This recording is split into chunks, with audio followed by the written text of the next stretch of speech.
여러분, 목회 비전 부흥회 둘째 날 참석하신 여러분들을 주님의 이름으로 축복하고 환영합니다.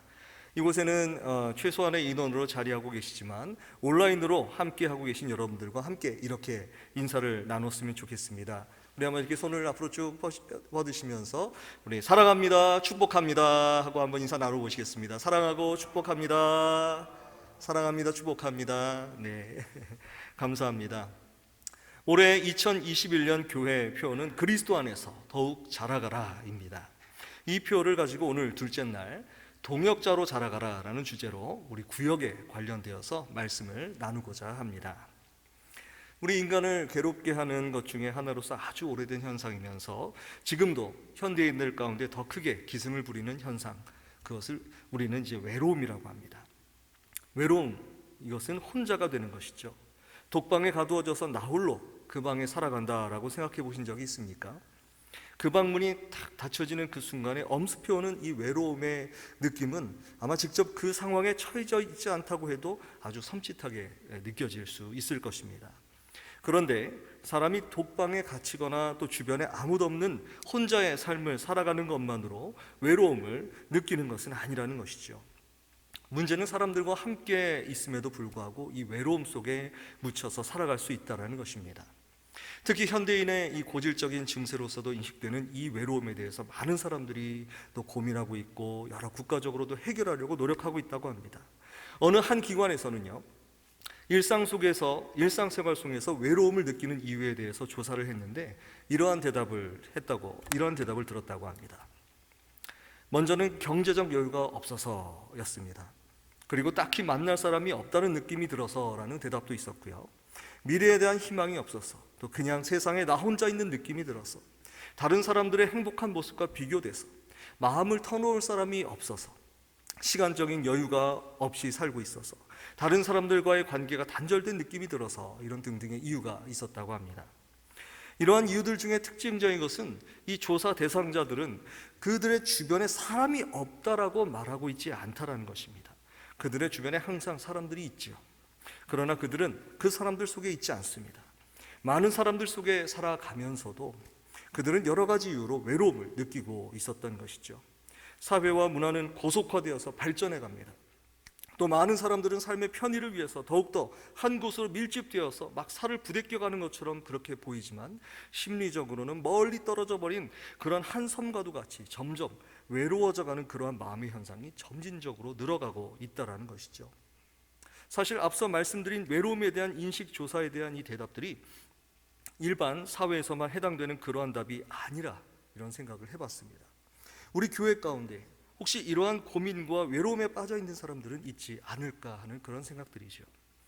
특히 딱히 만날 사람이 없었다는 대답과 세상에 나 혼자 있는 느낌이 들었다는 그 대답, 그리고 마음을 터놓을 사람이 없었다는 대답은 바로 지금 우리 교회 생활과는 아무런 상관이 없는 그런 대답이었을까라는 그런 질문을 해보게 되었던 것입니다.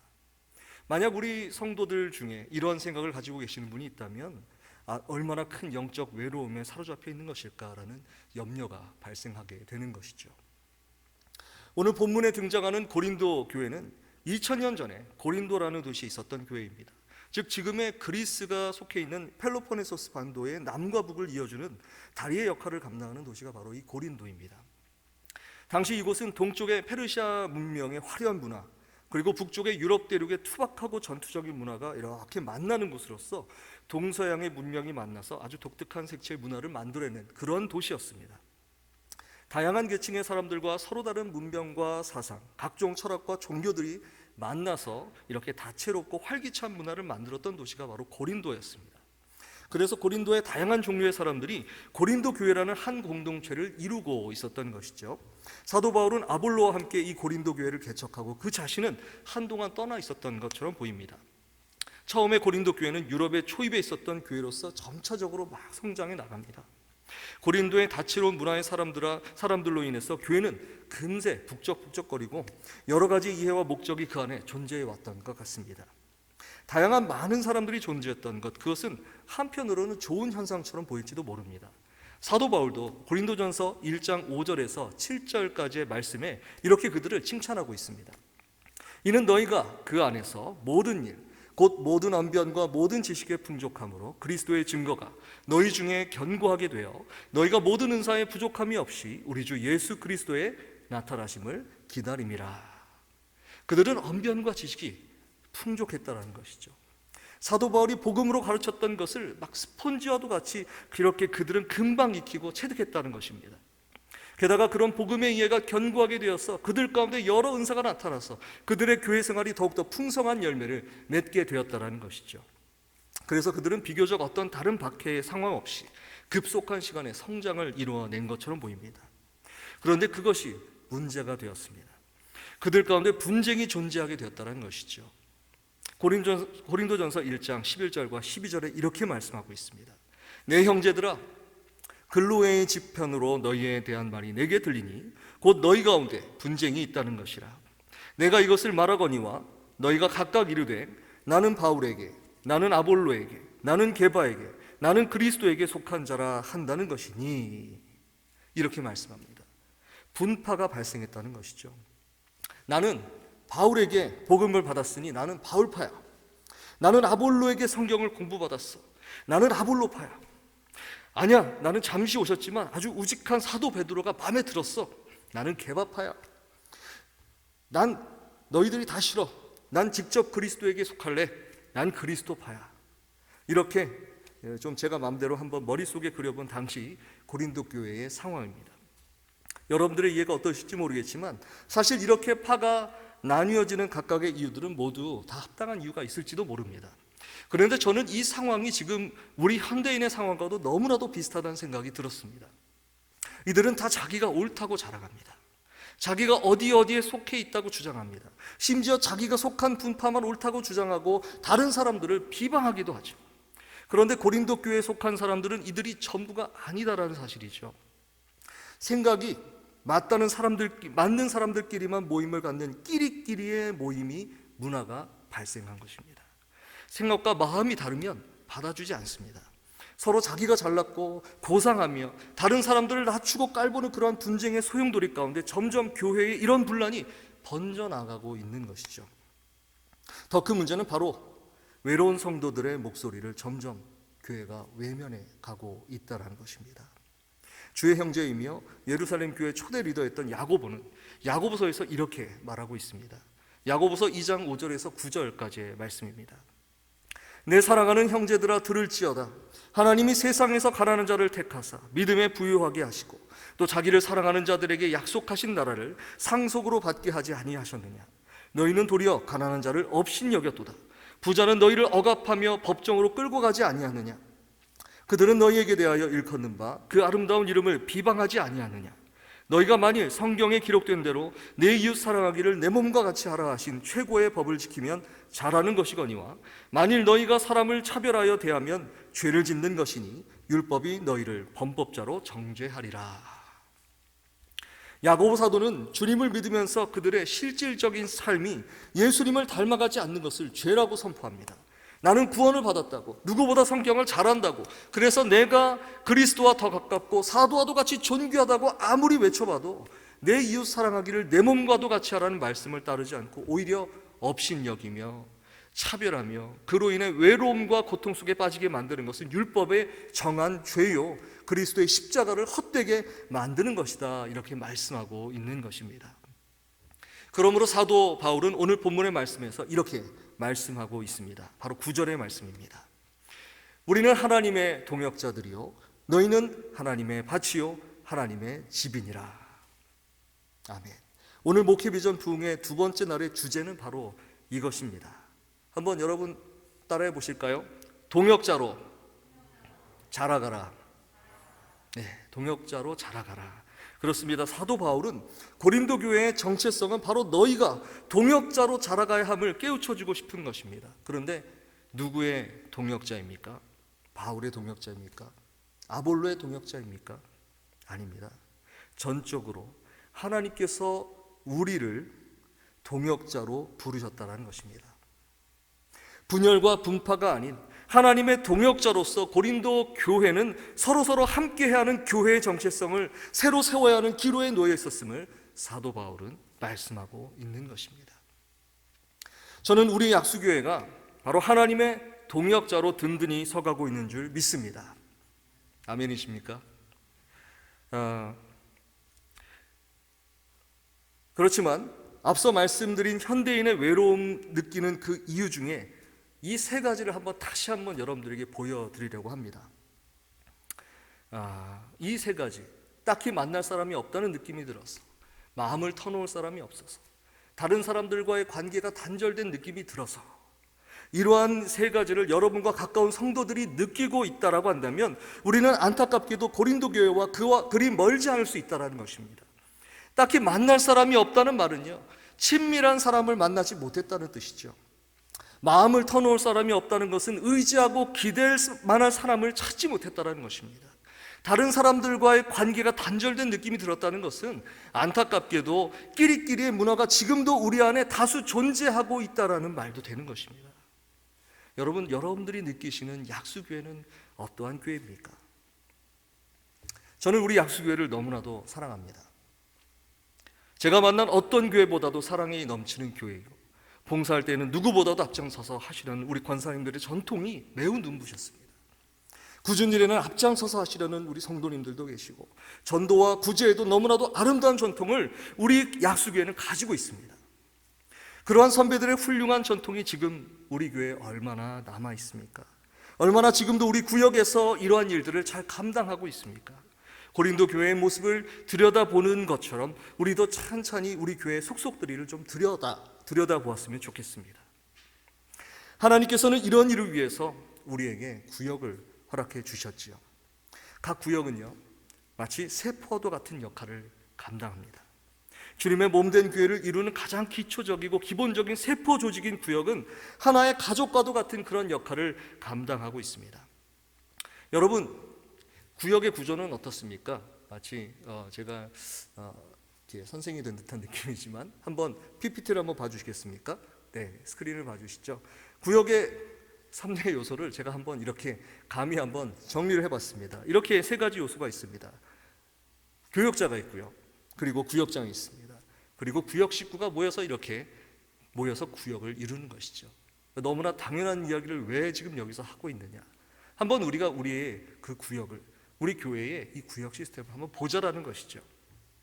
그래서 이것에 대한 조금 더 세부적인 것을 한번 들어가 보자면, 교역자가 있습니다. 교역자는 한 교구의 모든 구역을 총괄하고 있기는 하지만, 교역자는 모든 구역을 아울러 담임 목사님의 목회 비전을 가지고 교회를 운영하는 것이기 때문에 각 구역장을 도와서 영적으로 각 구역 식구들과 연결시키는 역할을 감당합니다. 구역 식구들의 모든 믿음의 삶을 위해서 기도하며 경조사 등의 기쁨과 슬픈 일들을 함께 나누며, 혹시라도 발생하는 위중한 기도의 제목들을 두 손 모아서 함께 중보하며 이를 인도하는 역할을 감당합니다. 그리고 계속해서 구역장과 구역 식구들이 영적으로 성장할 수 있도록 모임을 도우며 말씀과 기도를 할 수 있도록 훈련합니다. 그리고 교회에 GPS 양육 훈련으로 인도해서 성경과 전도, 선교, 교육 등의 전문적인 훈련을 할 수 있도록 돕는 것이 바로 교역자가 하는 일입니다. 구역장의 역할은요, 구역장의 역할을 한번 보여주시겠어요? 구역장의 역할은 교구 목사를 도와서 구역 식구들과의 영적 소통이 원활하게 연결될 수 있도록 돕습니다. 그리고 구역 식구들과 활발하게 연락을 하면서 필요시에는 지속적으로 신방을 하여서 교구 교역자가 방문할 수 있도록 돕습니다. 지금 코로나 상황에서는 어려운 상황이죠. 일반적인 상황을 지금 말씀을 드리는 것입니다. 그리고 구역 식구들의 구역 모임을 늘 인도하며 말씀과 삶을 나눌 수 있도록 계속해서 독려합니다. 말씀과 삶을 나누는 것은 구역 모임의 꽃입니다. 구역 모임을 열심히 잘하는 것은요, 고린도 교회의 잘못을 탈피하는 중요한 일입니다. 고린도 교회의 잘못은 그들이 서로 내가 더 복음적이다, 내가 더 그리스도인답다라는 우월감이 그 중심에 있었던 것이죠. 그러나 사도 바울은 지극히 이러한 생각을 경계합니다. 오히려 전도에 미련한 것으로 너희 부족한 사람들이 교회가 되었다, 이렇게 말하고 있습니다. 사도 바울은 십자가에 못 박힌 그리스도만이 너희의 중심이 되어야 한다, 이렇게 말씀하고 있습니다. 그러므로 어느 한 분파의 수장이 되기 위해서 바울과 아볼로와 여타 사도들이 세워진 것이 아니라, 어떤 사람은 복음을 뿌리는 사람이 되기 위해서, 그리고 교회를 사람이 되기 위해서 주께서 선택하셨으며, 어떤 사람은 말씀을 잘 양육해서 교회를 풍성하게 하고 많은 일꾼을 세우는 자로 주님이 선택하셨음을 밝히고 있습니다. 그러므로 구역장은 서로 간의 분쟁과 끼리끼리 문화로부터 구역 식구들을 보호해야 합니다. 혹시라도 어려움 중에 빠져 있는데 어떠한 도움도 구할 수 없고 눈물만 흘리는 구역 식구가 있다면 구역장은 먼저 다가가야 하는 것이죠. 그리고 구역 식구 중에 혹시라도 아픔에 있다든가 또한 교회에 적응하지 못하는 사람이 있다면 빨리 교구 목사에게 알려서 함께 그들이 적응해 나가도록 도와주어야 합니다.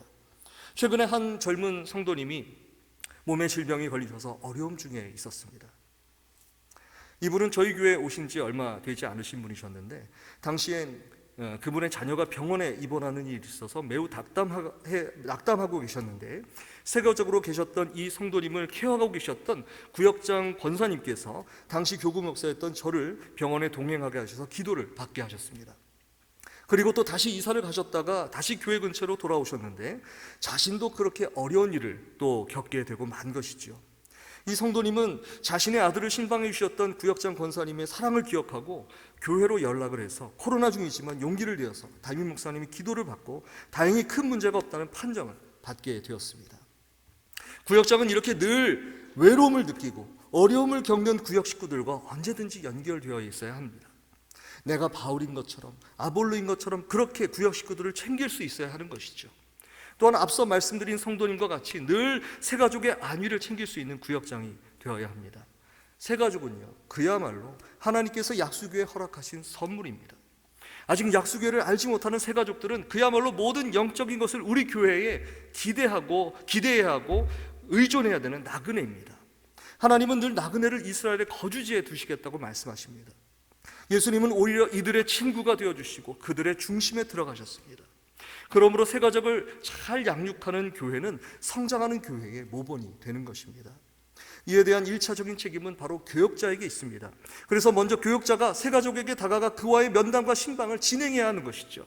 그리고 이후에 관계 형성에 있어서 구역장은 구역 식구들을 독려해서 새가족이 교회에 잘 정착하며 한몸 공동체가 되어지는데 노력해 주셔야 하는 것입니다. 사실 우리 구역장님들은 오히려 제가 칭찬해 드려야 할 일이 더 많은 것이 사실입니다. 코로나 상황임에도 불구하고 우리 구역장들께서 열심으로 구역 식구들을 독려하시고 또 예배와 또 GPS 양육 그리고 각 구역 식구들의 기도 제목들을 나누는 모든 훈련과 교제 일들을 저희 교역자들과 함께 열심히 행하셨습니다. 사회적 거리두기로 인해 매번 변화되는 이 정부의 시책과 상황 속에서도 때로는 문 앞에까지 가서 두드리시면서 선물과 안부를 여쭙기도 하시고 홀로 계시는 어르신 성도님들과 함께 영상 예배를 함께 드리면서 위로해 드리기도 했습니다. 어느 구역에서는 새가족을 위해서 새로 구역을 다시 편성해서 분화하는 그런 구역도 있었습니다. 게다가 늘 어려움과 경조사를 챙기시느라 오히려 코로나 때문에 여러 가지로 염려하는 남편과 가족들 눈치를 다 보면서도 열심히 구역 식구들을 챙기신 구역장 여러분들에게 하나님의 위로하심과 격려가 늘 함께 하시기를 축복합니다. 이 시간 우리 구역장님들을 위해서 함께 크게 박수로 한번 격려해 드렸으면 좋겠습니다. 우리 박수로 한번 격려해 드렸으면 좋겠습니다. 자, 이제 우리 구역 식구에 대해서 한번 설명하고자 합니다. 저는 앞서 말씀드린 구역의 3대 요소 중에 가장 중요한 부분이 바로 구역 식구가 아닌가 생각을 합니다. 물론 교역자와 구역장 그리고 구역 식구는 서로 온전하게 소통을 이루어야 하는 그런 구조이죠.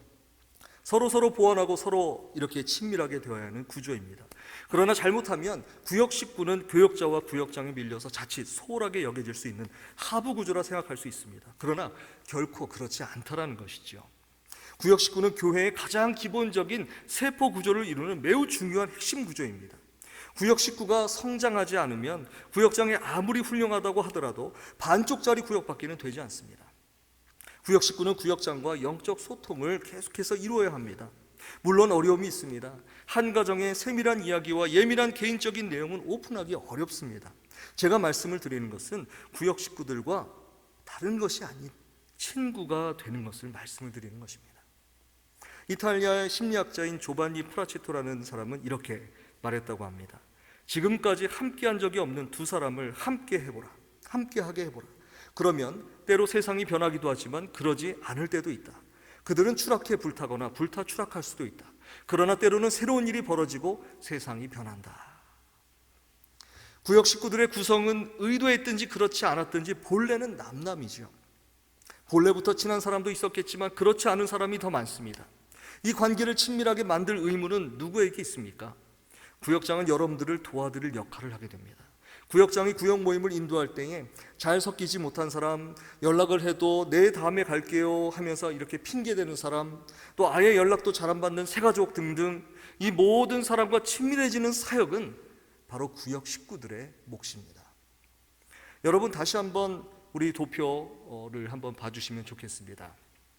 제가 구역 식구를 가장 위에 이렇게 배치해 놓은 것을 보실 수 있습니다. 왜냐하면 친밀해지는 사역이 굉장히 중요한 사역이기 때문입니다. 이 세 관계는 서로 상호 보완적이죠. 서로 유기적으로 맺어져야 합니다. 그런데 구역 식구들의 친밀함이 떨어진다면 한쪽이 막힐 수밖에 없는 구조가 되는 것이죠. 연결이 어려워집니다. 한쪽이 어려워지면 다른 한쪽으로 모일 수밖에 없습니다. 친한 사람들만의 모임으로 변해갈 수밖에 없는 것입니다. 만약 많은 구역에서 이와 유사한 상황이 발생하게 되면 교회는 한쪽으로 편중되어서 기울어질 수밖에 없는 것입니다. 이는 한몸된 교회를 생각한다면 매우 위험한 상황이 되는 것이죠. 구역 식구는 누구와도 친해질 수 있어야 합니다. 어려운 일입니다. 그렇지만 이를 위해서 구역 식구들은 구역장과 교역자와 함께 기도해야 합니다. 100% 친해지는 것은 어려울 것입니다. 그러나 그럼에도 불구하고 먼저 다가가는 것, 그것이 중요합니다. 조바니 프라체토가 말하는 것을 다시 한번 생각해 보자면 누군가와 함께하는 것은 두 가지 가능성을 가지고 있다는 것이죠. 친하게 될 수도 있고 악연이 될 수도 있다는 것입니다. 그러나 중요한 것은 그렇게 함께함으로 인해 관계는 변하게 되게 마련이라는 것입니다. 그런데 성경은요, 이보다 더욱더 강하게 이야기하고 있습니다. 마태복음 18장 19절 20절 이 두 절의 말씀은 이렇게 말씀하고 있습니다. 진실로 다시 너희에게 이르노니 너희 중에 두 사람이 땅에서 합심하여 무엇이든지 구하면 하늘에 계신 내 아버지께서 그들을 위하여 이루게 하시리라. 두세 사람이 내 이름으로 모인 곳에는 나도 그들 중에 있느니라. 아멘. 두세 사람이 함께 있는 것보다 더욱 강한 친밀감으로 엮여지는 것은 두세 사람이 있는 그곳의 중심에 예수님이 계시는 것입니다. 조바니 프라체토는 함께함에 있어서의 가능성에 대해 열어두면서도 반반의 확률을 말하지만, 그러나 우리 주님은 더욱더 강력하게 성도들의 모임 가운데 함께 하시겠노라고 선포하고 계시는 것입니다. 그들이 주님의 뜻으로 기도하고 주님의 뜻으로 믿고 주님의 뜻으로 선을 행하면 그곳에 주님의 함께 하심을 늘 경험한다라는 그런 말씀인 것이죠. 전에는 제 아들에 대해서 이야기를 많이 해서 이제는 제 딸에 대해서 한번 이야기를 해볼까 합니다. 아직 초등학생이라 초상권에 문제가 없기 때문에 이야기를 드리고자 합니다. 이 설교를 듣고 있는 딸아, 미안하다. 네 얘기를 좀 해야 되겠다. 저는 딸이 너무나도 좋습니다. 이쁘기도 하고 셋 중에서도 자기 할 일도 참 잘하고 또 아빠한테 인사도 제일 잘합니다. 그런데 다 좋다가도 딱 한번 토라지기만 하면 정말 찬바람이 쌩쌩 붑니다. 제가 이 말을 했다고 또 집에 가면 다시 겨울바람이 이렇게 불지도 모릅니다. 아무튼 그렇습니다. 그러면 예전에 딸이 어렸을 적에는 제가 딸에게 장난을 치면 금방 이렇게 돌아오곤 했습니다. 그러나 딸이 나이가 들면서 토라지는 횟수도 늘어나고 게다가 한번 토라지면 금방 안 돌아옵니다. 처음에는 참 난감했습니다. 처음에 막 화도 내고 거의 하루 종일 말도 안 하고 그렇게 있어 본 적도 있습니다. 사실 딸이 무서웠기 때문에요. 그런데 언제부턴가 이러면 안 되겠다라는 그런 생각이 들었습니다. 토라지고 딸이 돌아오기를 기다리는 것보다 어찌되었든 내가 먼저 다가가야겠다고 생각한 것이죠. 그러면서 조금씩 문제가 해결되었습니다. 딸도 토라지고 삐지면 어떻게 해야 될지 몰라서 사실 저에게 못 다가오고 있었던 것이죠. 딸이 어떤 마음을 가졌는지 잘 모를지라도 일단 내가 어른으로서 또 아빠로서 먼저 마음을 열 책임감을 가지고 다가갔을 때에 새로운 변화를 우리는 목격할 수 있는 것이죠. 구역 식구들 중에 혹시라도 다가가기 어려운 분이 계십니까? 혹시 여러분들의 마음을 불편하게 하신 분이 계십니까? 혹시 외국인 이주민들이 계십니까? 혹시 북한 이탈 주민 성도님들이 계십니까? 혹시 새가족이 계십니까? 여러분, 특히 오랫동안 교회를 지켜오신 어르신 성도님들이 계십니까? 이분들을 여러분 외면하셔서는 안 됩니다. 특히 코로나로 인해 홀로 외로움 속에서 고통을 당하시는 어르신들에게 꼭 여러분들의 영적 소통의 손, 그것은 바로 여러분 전화하는 것입니다. 여러분, 그렇게 여러분들의 손을 들어주시기를 바랍니다. 여러분이 다가가 주십시오. 여러분이 손을 내밀어 주시고 여러분이 먼저 아는 척을 해주시기 바랍니다. 상처 날 수도 있습니다. 어떤 대답이 나올지 두렵습니다. 그렇지만 그럼에도 불구하고 먼저 그러했던 여러분을 하나님께서 그리스도로 인해 인내하시고 참으셔서 여러분을 종국에는 하나님의 동역자로 만드셨다는 사실입니다. 여러분, 하나님의 샬롬을 믿고 그들에게 손을 내미는 것, 바로 이것이 전도입니다. 구역 모임은 바로 이렇게 새로운 생명이 넘치는 모임으로 하나님의 친밀함이 서로에게 임할 때 모든 구역 식구들에게 기쁨과 은혜가 넘치는 축복된 그런 모임이 되는 것입니다. 여러분, 우리는 코로나19 바이러스 사태로 인해 교회가 이렇게까지 어렵게 될 줄 아무도 상상하지 못했습니다. 지난 2020년 동안 갑작스럽게 변화된 세상으로 인해 우리 모두는 정말 힘들고 어려웠으며 지칠 대로 지쳐있는 그러한 상황일 것입니다. 그러나 이러한 위기의 상황 가운데서도 주님은 이 교회를 이렇게 인도해 오고 계시다라는 것입니다. 왜냐하면 교회는 그럼에도 불구하고 주님께서 이 땅에 주신 세상의 마지막 희망이기 때문입니다. 코로나19 바이러스는 우리 육신의 질병을 줄 수 있지만 우리의 영혼과 우리의 모든 믿음의 삶은 오직 주님께 달려 있습니다. 구역은 그러한 주님을 의지하여서 교역자와 구역장, 구역 식구가 하나의 세포를 형성해서 계속해서 우리의 맡은 바 소임을 다해야 할 것입니다. 그렇다면 이러한 상황에서 우리가 가장 잘할 수 있는 일은 무엇일까요? 여러분, 어떤 것이 생각나십니까? 혹시 이렇게 한번 해보시겠습니까? 이렇게 한번 따라해 보시겠습니까? 우리 온라인으로 보신 분들 이렇게 따라해 보십시다. 한번 따라해서 말씀해 보실까요? 전화합시다. 혹시라도 누군가가 생각이 났다면 다른 사람에게 미루지 말고 전화하며 다가가야 합니다. 방역수칙을 지키는 것은 무엇보다도 중요하죠. 그렇기 때문에 대면하지는 못하더라도 그들에게 연락하고 또 카톡도 하며 때로는 편지를 보내서라도 소통을 해야 합니다. 목회비전 부흥회를 참석하시는 누구든지, 아니 약속의 성도님 그 어떤 분이시더라도 그 일을 다른 사람들에게 미루지 말아야 합니다.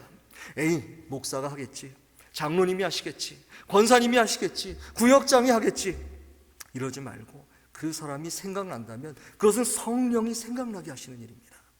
그때 바로 전화를 잡고 연락해야 합니다.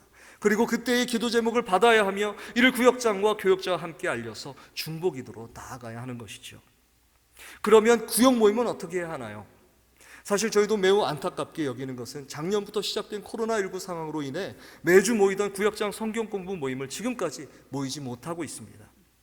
그러나 중간중간에도 그럼에도 불구하고 전화로도 계속해서 구역을 챙기시고, 그리고 교구 목사들에게 발빠르게 구역 식구들의 상황을 전화 연락과 카톡, 그리고 줌 영상 통화 등의 여러 가지 방법으로 전해주셔서 참으로 감사했습니다. 올해에도 대면하는 것이 어려운 상황이 될 것이라 여겨집니다. 그래서 앞으로 각 교구별 구역장 모임을 교구 목사와 줌과 같은 이렇게 영상회의 방식으로 인원을 나눠서 그렇게 하게 될 것입니다. 예를 들면 전체 구역장이 24명이다 하면 8명씩 한 그룹으로 나눠서 약 3개의 그룹으로 편성해서 구역 모임을 영상으로 이렇게 하려고 합니다. 구역장 성경공부 모임을 이렇게 해볼까 합니다. 목요 성령 기도회를 해보니까 어르신들도 영상 모임을 참 잘 하시더라고요. 잘 안 되어도 조금씩 부딪혀가면서 해보려고 합니다. 그리고 이렇게 하면서 구역 모임도 다자 영상 통화 방식을 써서 해보고자 합니다. 모든 구역은 다 되지 않을 것이라 생각을 합니다. 그렇다면 카톡을 통해서라도 구역 모임을 가지셔도 됩니다. 구역장께서 인사 말씀을 녹음해서 구역 단톡방에 올려주시고 각각 말씀을 함께 읽고 나눈 말씀과 기도 제목을 간단히 구역 단톡방에 올리는 방식으로 하는 그러한 방법도 있습니다. 그렇지 않다면 구역장께서 수고스럽더라도 직접 연락해 주셔서 기도 근황과 기도 제목을 나누어 주시면 좋겠습니다. 이것은 구역 식구들과 나누어서 하시는 것이 참 좋습니다. 또한 계속해서 여러분 구역을 세분화해 나갈 것입니다. 특히 다양한 성격의 구역들을 계속해서 조직하고 재편해 나갈 것입니다. 지역에 국한하지 않고 동일 연령대로 모임을 모일 수 있고, 또는 새가족 중심으로 모이거나 구역을 분화해서 새가족과 함께하는 모임을 조직하려고 합니다. 또는 친분이 있는 모임, 취미가 같은 그런 모임도 좋습니다. 어떤 구역은 직종이 같은 새가족으로 함께 모여서 작년 한 해 동안 계속해서 대면하여 모임도 갖고 어려울 때는 줌 영상 회의 방식으로 모이기도 했습니다. 또 새가족을 받기 위해서 기존 구역에서 2-3명이 분화되어서 새가족을 정착시키기 위해서 구역을 이렇게 조직하려고도 합니다. 부부가 동반해서 모이는 구역 모임도 새롭게 시작하려고 하고 있습니다. 여러분들께서 영적 교제를 위해 계획하는 어떠한 모임이라도 구역위원회에서는 지원할 예정입니다. 마지막으로 새가족에 대한 관심을 늘 가지고 있어야 합니다. 코로나 상황 가운데서라도 새가족은 늘 우리의 문을 두드리고 있습니다. 밖에서 나가서 전도하지 못할지라도 각 구역은 늘 태신자 리스트를 보유하면서 이들이 우리의 구역과 함께해서 새 생명을 얻을 수 있기를 위해서 계속해서 기도해야 합니다. 오늘 꼭 여러분들의 구역 식구들과 이 다짐을 하시면 좋겠습니다.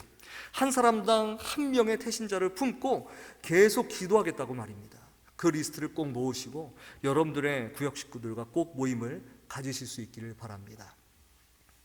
구역의 3대 요소를 하면서 또 많은 시간을 좀 할애했지만, 그러나 여러분들과 이 구역의 현황에 대해서 말씀을 다시 한번 나누고 했던 것은 바로 저를 위해서 하는 것이기도 합니다. 목사로서, 교역자로서, 또 구역 식구들을 어떻게 생각해야 될 것인지, 어떤 역할을 우리가 함께 동역해야 될 것인지, 어떻게 하면 어떤 임무로서 우리가 같이 하고 기도하면 어떻게 우리가 같이 동역자로 세워나갈 것인지, 바로 그것이 우리의 임무이기 때문에 우리는 다시 한번 이 구역의 이 요소들을 다시 한번 생각해 본 것입니다. 여러분, 저는 이 말씀을 나누면서 여러분들과 함께 이 마음을 함께 나눴으면 좋겠습니다. 하나님의 동역자가 되시는 여러분 되시길 바랍니다. 하나님의 동역자가 되시는 약수교회가 되기를 바랍니다. 서로 동역자가 되어서 서로 세워주는 그러한 구역이 되시기를 바랍니다. 동역자로 자라나는 우리 약수교회 모든 구역이 되시기를 주님의 이름으로 축원합니다. 기도하겠습니다. 하나님 아버지, 오늘 목회비전 수련회 둘째 날을 허락하셔서 2021년 그리스도 안에서 자라가라라는 교회 표어를 중심으로 구역 목회를 위해 말씀을 나누었습니다. 교회의 가장 작지만 가장 생명력 있는 구역을 늘 축복해 주시고, 코로나 상황 하에 열심히 하나님의 동역자로서의 역할을 감당하고자 애쓰는 모든 구역장과 구역 식구들 가운데 성령의 충만한 위로하심과 능력 주심을 경험하는 귀한 한 해가 되게 하여 주옵소서. 감사드리며 예수 그리스도 이름으로 기도합니다. 아멘.